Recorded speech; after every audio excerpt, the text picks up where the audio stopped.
Hello, welcome to the Bigger Truth Podcast. I'm Scott McMahon. I'm going to go we're going to be talking the week before convention. I'm going to be talking about what's going on in some of the committees and the RNC meeting that happened yesterday and today. And I think they're about done at the RNC.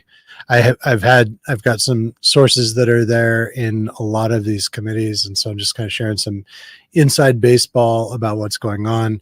I'm going to be a guest at the convention next week, starting on Monday. And each day while I'm there, I'm going to be giving a members only podcast on my Substack.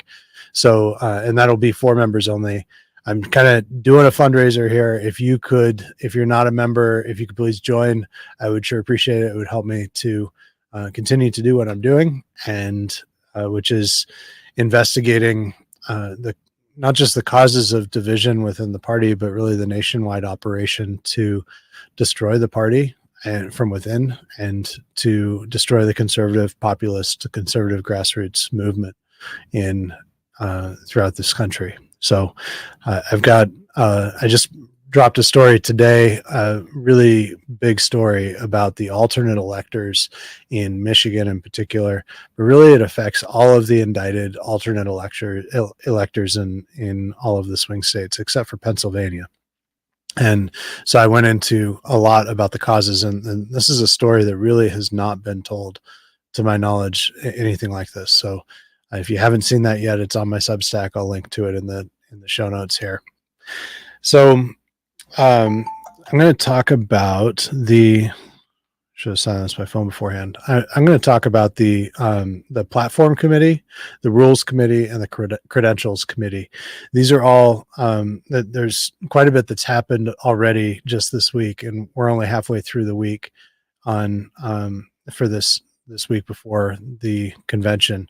And what happens in the week before the convention is that there are various committees that meet before the convention to determine in part how the convention is going to run. So the platform committee was really charged with approving President Trump's platform. I mean, he is the candidate, he's the nominee, and that is official now. There is not going to be there was all this talk about a brokered convention, which I never really believed there would be, but I was concerned about chaos being created at the convention and I was concerned about that starting back in January, because I saw how important it is to these anti-Republican groups, these disruptors within state parties, to choose who was going to be the delegates to the national convention. And they were choosing radicals. They were choosing trained chaos agents. And so I saw how important that was to them, and just started asking, well, why? And trying to understand from their actions and their statements what their plans were. And so that led to a big story about that really exposed what Shelby Bush and her delegation, who's the chair of the Arizona delegation, what they were planning on doing, by their own words, to try to take over and suspend the rules from the floor, which would be absolute chaos, complete disruption to the purpose of the convention, which really the purpose of the convention is to promote Trump's platform and to promote his candidacy and to promote all Republican candidates. So we've had like 4.5 inches of rain, and my allergies are just insane. So I apologize if I'm touching my face. So the platform committee, there was some concern about the platform committee being chaotic because, Trump had already made it clear in public statements repeatedly that after Roe versus Wade was overturned, that it's now a state issue. And personally, I think that, it's pretty clear that is what overturning Roe versus Wade meant. It wasn't banning abortion. It was just saying, okay, the states get to decide. It's not a federal issue. It's a state issue. And so because of that, it's not something that Trump even needs to campaign on. And the reality is that in every state since Roe versus Wade was overturned, where abortion has been on the ballot, Republicans have fared very poorly. And the problem is that we're losing. I am very pro-life. I don't even like calling it abortion because it's what it is taking a living, feeling baby in the place where he or she should be safest, which is in the mother's womb, and tearing that baby apart limb from limb while they're alive. Like it's as brutal and horrible as that. And um and I think that absolutely it should be illegal. But the way to do that is through either political process or cultural process or both. And it's not going to be illegal until it's unthinkable. And all of these faith leaders that are protesting and saying, I'm not going to support Trump because there's not a pro-life statement on the platform. They chances are, and they're mega churches, because all these faith leaders are mega church pastors or televangelists. Chances are, within their congregation, there are a lot of people who are pro-life. And instead of complaining about and expressing some sense of entitlement, like the government or Trump or whatever owes them a position on making abortion illegal, maybe they should work a little harder on persuading their congregants within their churches to adopt a pro-life view and to really understand that God created all life and that all life is precious, and that as a culture, as a society, we should value that life, especially the most vulnerable. And so, we need to win the argument before really engaging in politics. And that's something that if you're pro-life, you need to take responsibility for. I need to take responsibility for. We all do. So, um, so the platform, there was over last weekend, there were several media stories. I talked about this earlier, that there were several media stories that in the Washington Post, New York Times, and all the big ones, talking about how there was going to be all kinds of chaos because there were going to be fights in the platform committee, and that's where the chaos was going to be in the Republican National Committee, or in these committees before the convention. And it didn't end up happening. So I kind of got a little bit of an inside scoop on how that went down. The um, the platform committee members were instructed in advance, if they wanted to make any changes to the platform, to do so in writing before the meeting. So many did from all over the country. There were, I believe, two platform committee members from every state delegation, and so many wrote in proposed changes, and those proposals actually went to President Trump himself, and this is his platform, and some of them he included and some he did not.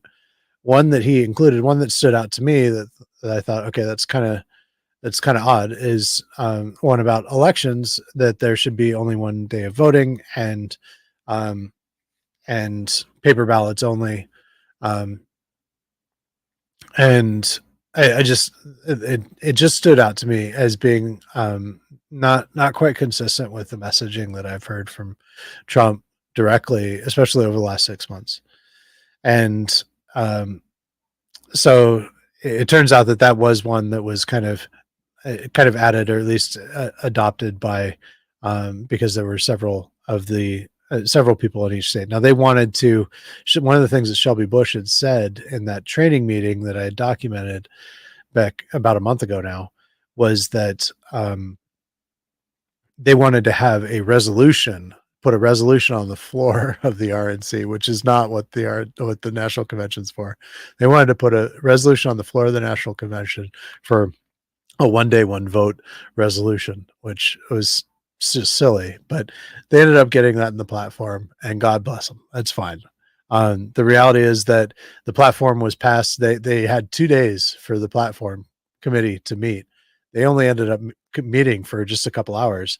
They were not allowed to bring their phones into the meeting, and I was told that was actually that was kind of a rule that was proposed by President Trump himself, to not bring cell phones into the meeting.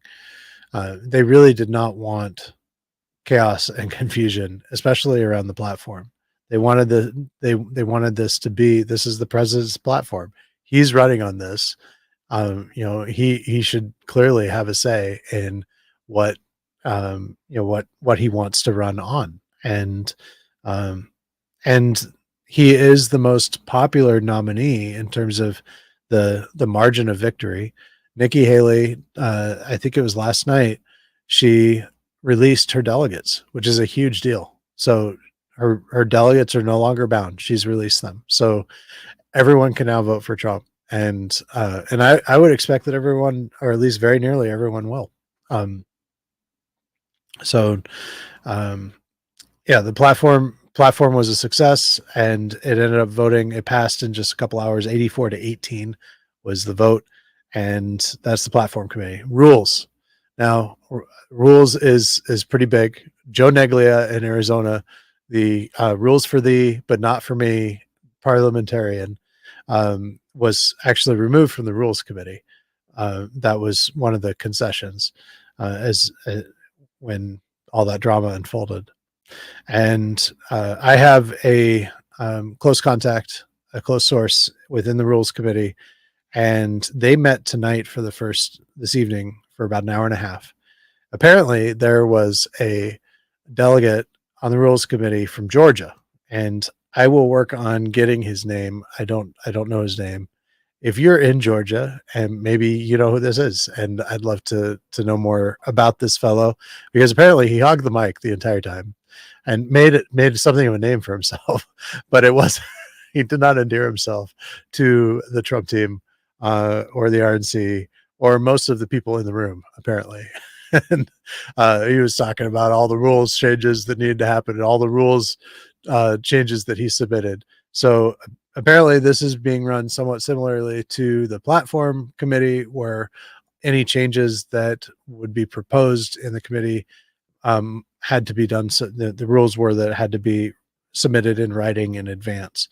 And so what I expect based on the conversations that I've had about the rules committee with people that are on it is that it's not there will not be any drama tomorrow.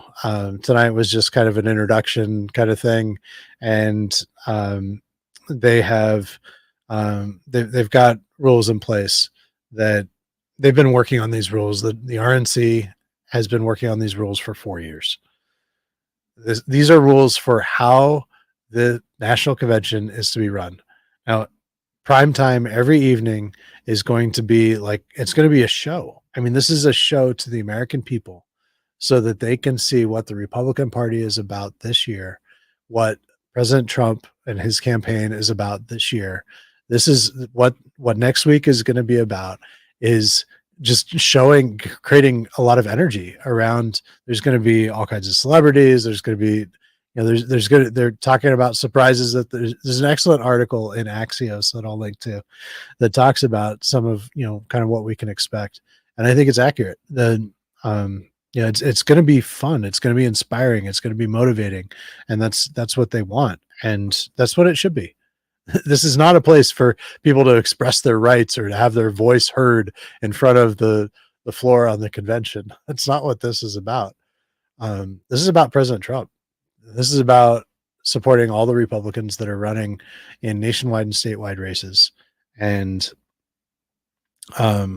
it's about President Trump choosing his running mate. And so it looks like we will be learning who his running mate is probably on Monday. And maybe sooner, but we'll see who he chooses. And of course, I support his choice as long as it's not Flynn, but it's not going to be Flynn.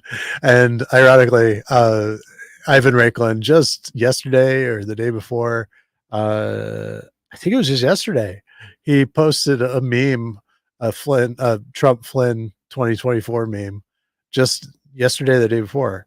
And Flynn's not going. I don't think he's invited. He's not going. I don't think he's even a Republican. I mean, according to Wikipedia, he's in the Constitution Party. He was a lifelong Democrat until 2021, just 3 years ago. And now it says that he's in the Constitution Party.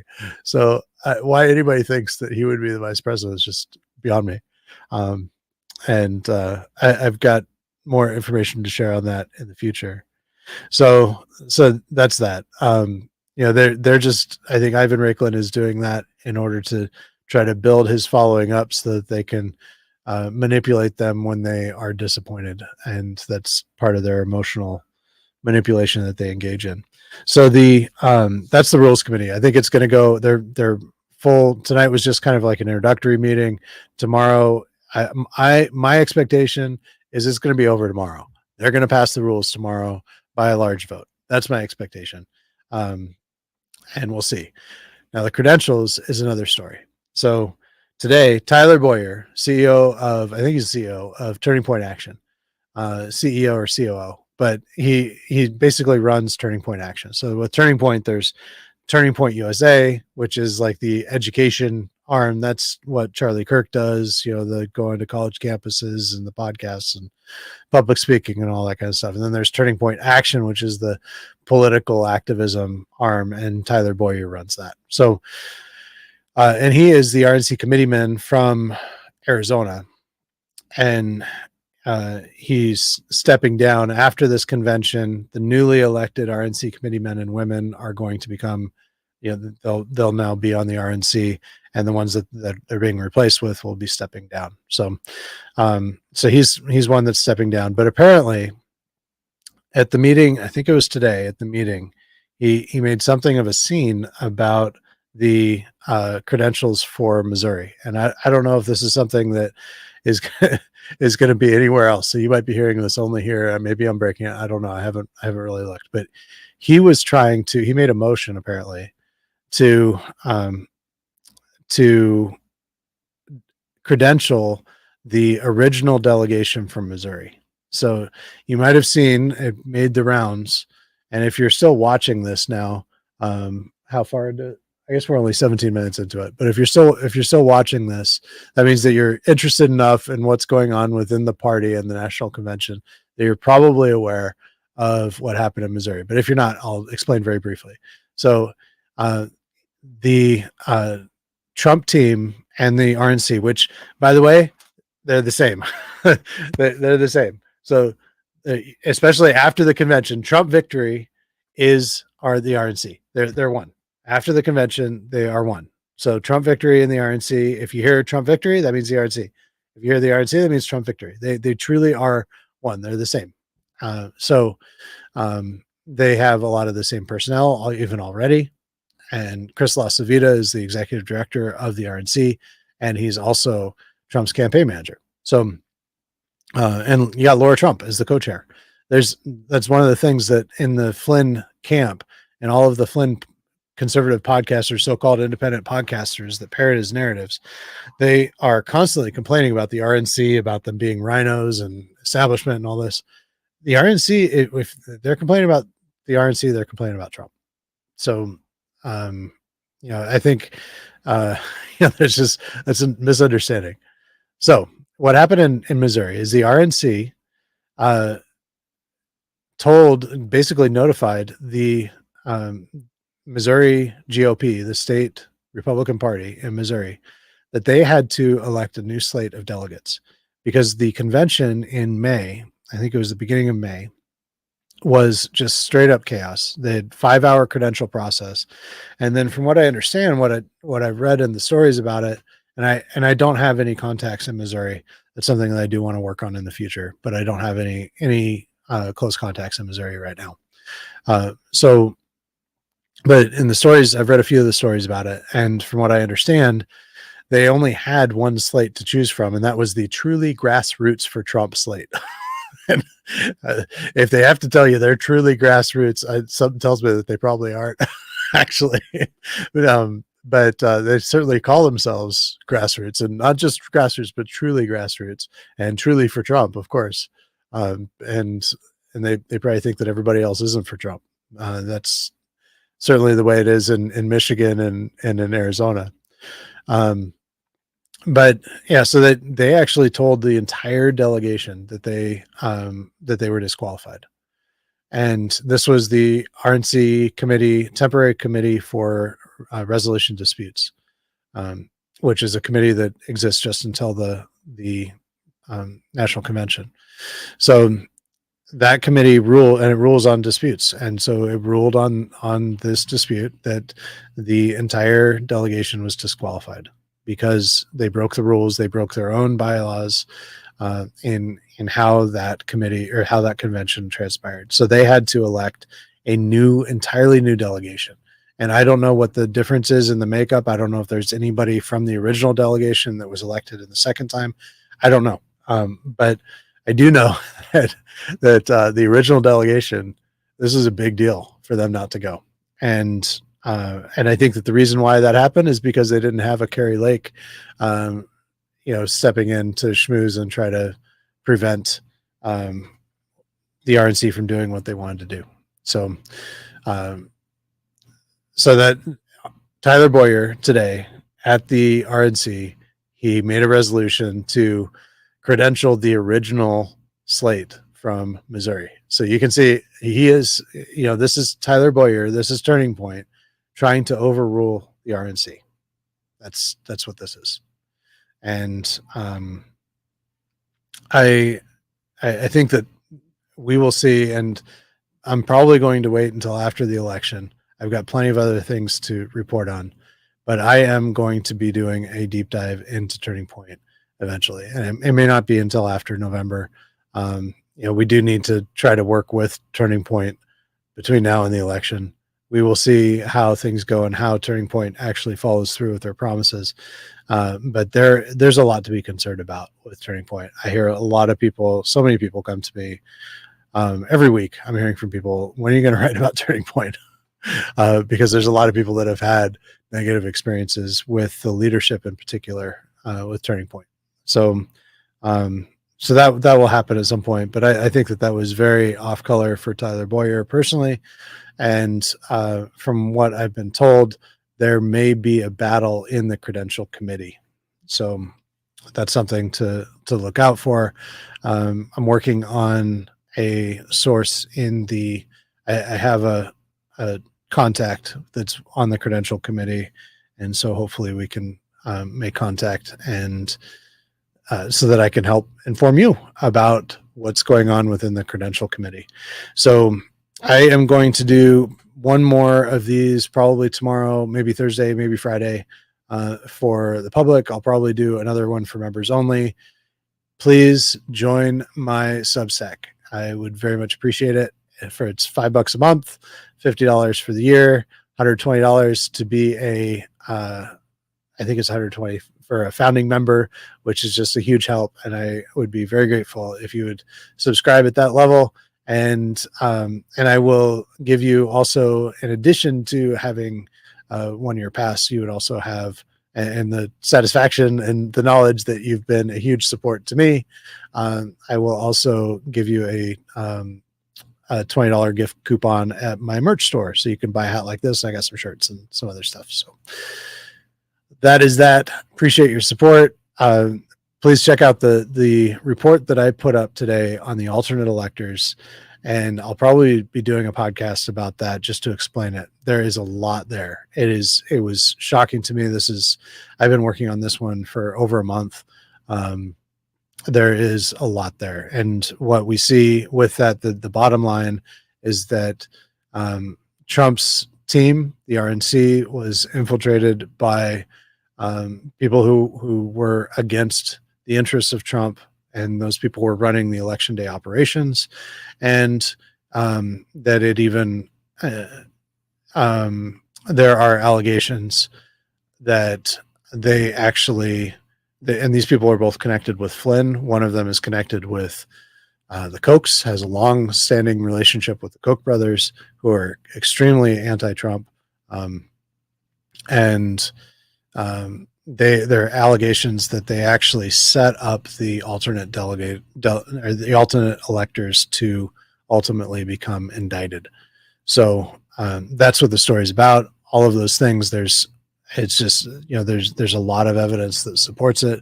I don't make any statements without support. I'm very careful about writing, especially when I'm writing, to make sure that everything that I say is supported by the evidence. So I don't demand that you trust me. I don't even think you should trust me. Yeah, I don't think you should trust anyone. I think you should trust only your own ability to discern with logic and to weigh the evidence for yourself. And so I'm just trying to put the evidence out there so that you can make your own conclusions. So I hope that's helpful for you. I hope that what I've shared here is helpful for you to get kind of the inside scoop of what's actually happening in the convention. It's going to be a lot of fun. There's a lot of um, I, I don't even know what to expect. This is going to be my first convention. Huge opportunity. So grateful to all of you who have made this possible. And thank you for your interest. Please share, like, subscribe, whatever platform this is on, and share it with your friends if you think it's helpful. Anybody that wants to know about what's going on in the convention, I will be sharing that. I'm bringing a whole stack of business cards to the convention. I look forward to just meeting as many people as I can. I've talked to a lot of people in states all over the country. It's a huge opportunity. I'm just so grateful to have this opportunity. So thank you again for making this possible. And until next